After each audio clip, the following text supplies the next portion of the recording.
came across an abandoned chair which was strategically stationed by the bush path.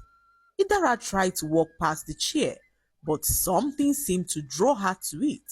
She walked gently towards the weird-looking chair, her eyes fixated on the strange carvings on its wood.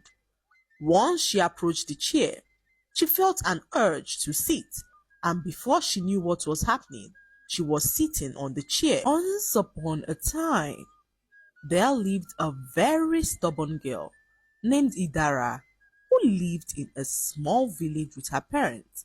She was extremely stubborn, and her parents did all they could to ensure that she grew up to be a very respectable girl.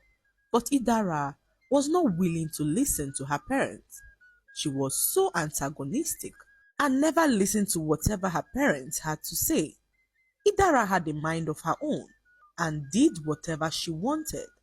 Her rebellious nature manifested in so many ways, affecting those around her, especially her parents.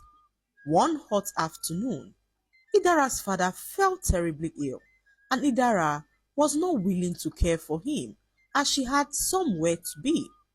She was meeting up with her boyfriend Bolu, a young man who her father had warned her repeatedly about. Idara, being so headstrong, refused to stop seeing Bolu and spent the bulk of her time with him, not caring about her father's warning.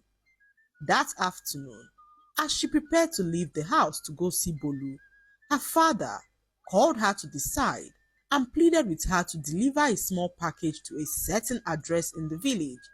He pleaded with Idara not to take the bush path that leads to the village market because of how dangerous it was, and Idara promised her father to take another path.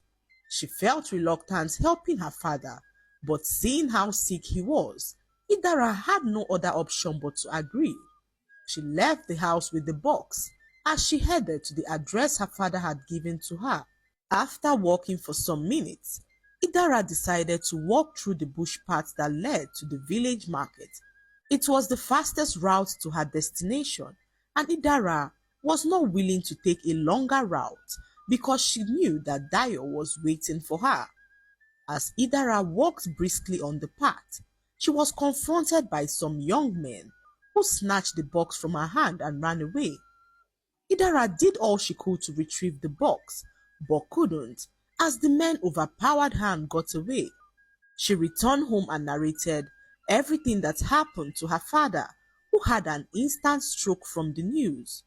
What Idara did not know was that the box her father had given to her to deliver to the said address contained all that he had ever worked for in his life. Idara watched as her father became a shadow of himself, unable to move around as he used to. Her mother, full of rage, wondered how she bettered a stubborn child like Idara. She warned Idara that her stubbornness will lead her into trouble one day if she refuses to change, and Idara, despite being remorseful for what her stubbornness had done to her father, still continued in her stubborn ways. One night, Idara decided to leave the house. Her parents had warned her on several occasions never to leave the house at night, but Idara, being the antagonistic daughter that she was, ignored her parents' warning and snuck out of the house when she knew that her parents were both asleep. Her boyfriend Dayo was waiting for her close to the village river, so Idara walked briskly to meet up with him. On her way, she came across an abandoned chair which was strategically stationed by the bush path. Idara tried to walk past the chair, but something seemed to draw her to it. She walked gently towards the weird-looking chair, her eyes fixated on the strange carvings on its wood.